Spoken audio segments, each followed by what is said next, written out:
Hello everybody, welcome to week 4 of the IDL. This week we're playing the San Diego Salamence, and as you might have noticed, this isn't a live game. That's because we were planning on recording this with some friends, and we actually did, but the audio didn't come out as well as we would have liked to. Like, you can barely hear it at some points. So instead I'm just going to go over the game turn by turn. Don't want any music for the recording, so. Okay, so this is our plan with Landorus and Golbat. And I'm going to be pausing, going back and forth. You might notice the video clipping, that's because I've got stuff that I want to say in a notepad file over here. On second thought, we're just going to keep it all down here. So, first of all, can we get some hype for Golbat? It's a pretty nice pick coming out. So the plan for turn 1 is going to be to just set up Tailwind and then Earthquake, right? So we're starting to wear down his team. Our endgame is Gardevoir, as it usually is, so do set up Tailwind pretty successfully. He's revealing Special Victini, which is a good set, I guess. So let's see, going into turn 2. So we're thinking of okay, let me explain this. So we were thinking of Super Fanging the Lapras and then switching out into Swampert, Swampert would have died to the Freeze Dry. And then we could have came back in Earthquake for a double KO, but I figured it's probably not worth it, just sacrificing something for a chance at a 2-hit KO in like the second turn. But it was just a neat little play that we could have done. So this turn, we were planning on Super Fanging and U-turning into Lapras to set up for guard next turn. Yacha Berry lets us get off the U-turn. He does protect, which is pretty nice. This means he's not doing any damage. And so Super Fang goes into there, but Lapras is just gonna do some chip damage. So now we threatened a double KO, so we're going to keep the pressure up by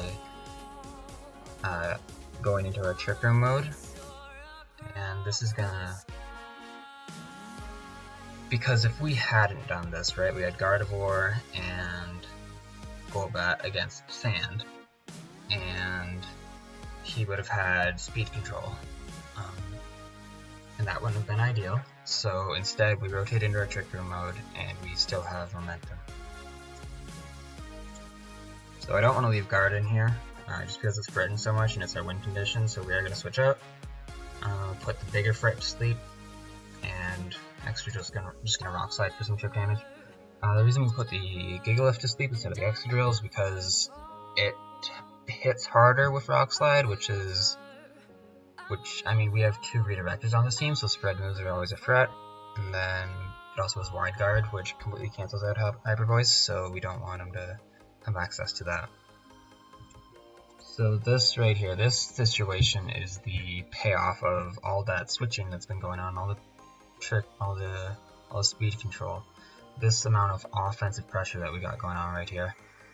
So the reason that we double targeted the Gigalith was because the obvious switch from Excadrill was obvious, and we don't want to let him stall out our Trick Room without paying a lot for it. Because if we let's say, I don't know,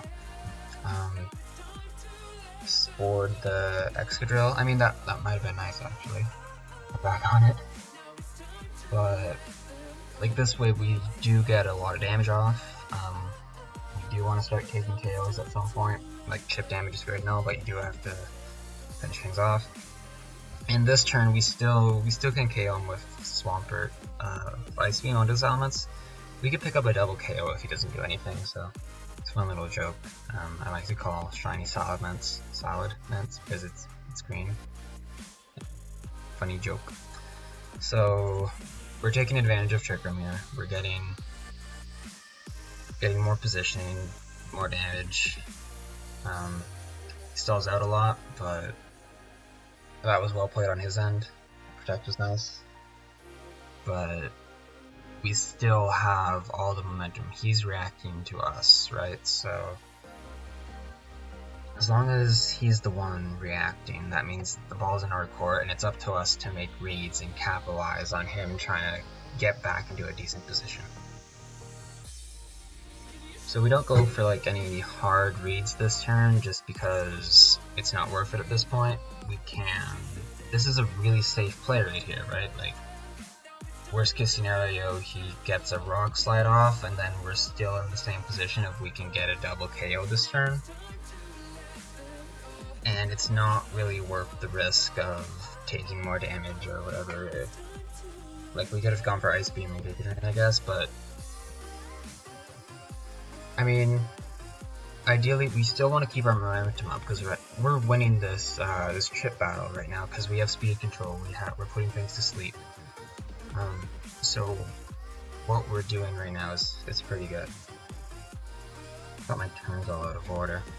So yeah, the Ment switch, the Salamence switch was really obvious, but I mean we didn't want to give him a safe switch because that just lets him stall out more and it wastes our turns, which is what he wants to do. So right here in this position, Gardevoir is perfectly safe to Hyper Voice, and it's sort of our end game, but right now we're just using it as a way to, we're using Gardevoir to chip him down for Gardevoir later, if that makes any sense. So if you notice actually the transitions that we're making between Tailwind and Trick Room and just normal terrain, I guess, we're always keeping the momentum up. Like when we came out of Tailwind, we had Trick Room. When we're coming out of Trick Room now, we have a lot of offensive pressure. Both his Pokemon are asleep, and we've got Gardevoir on the field. So we're keeping the pressure up.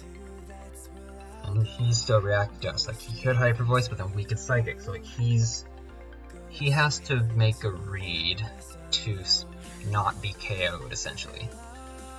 And for us, it's just like, well, we're getting damage down either way, so we're happy with this. So we're going to make a pretty safe play here. We are still setting up for Gardevoir, or not necessarily Gardevoir, but we're just setting up Tailwind again because we still want to keep the pressure on. So that's pretty solid. Switching Landorus for the Intimidate. Shadow Ball Victini is an interesting set actually, but we do get Tailwind up. Rock Slide's going to unfortunately KO our Landorus, but now we have Tailwind up, which is pretty solid. So we send in Swampert.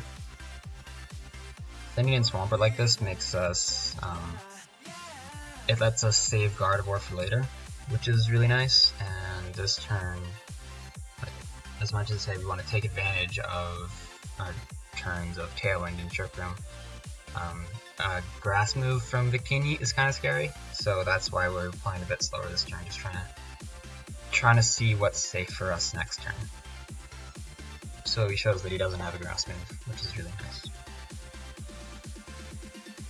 Shout out to Golbat for taking 12% from a Rock Slide from Tyranitar.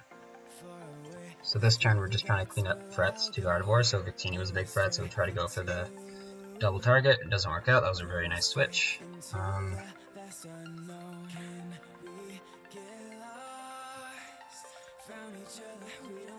So we're just trying to keep Golbat alive right now. We're taking, I mean, it's not really worth a switch at this point, but so right, like we're just trying to, it's not worth a switch because like he get pursued and then we lose a lot of health on Jirachi or something, or we don't want to switch into Gardevoir and lose Gardevoir. Losing Gardevoir would just cost us the game, honestly. I mean, maybe not, but it'd be really tough. So we are trying to keep Golbat alive because it's actually putting in a lot of work with speed control. So that's an important part of how we're playing right now. So this turn, we can always Tailwind later, so we just kind of let Golbat pick up the KO on the Tyranitar, which is pretty sweet. So this turn right here. This turn I'm thinking we can just Icy Wind, we can get some trip damage, we can Tailwind, we're still setting up for Gardevoir, and you can kind of see the end is in sight, right? Like we've taken out the Gigalith, the Lapras. The only real answers that he has is HP, because Gardevoir does so much damage. We need to like get a few super things off and an Icy Wind or two, and then I think Gardevoir will be able to just click Hyper Voice, and that'll be the game. So if we play this long, he sets up a Dragon Dance, which is an interesting set. Aquaberry saves us this game. Icy Wind, that was a crit. That crit, if he's naive, it didn't matter. If he's Jolly, there was a 70% chance of us getting the KO, or 62.5%, that's not really 70, but a 62.5% chance of us getting the KO, and if he was somewhat bulky, then it was like a 50-50.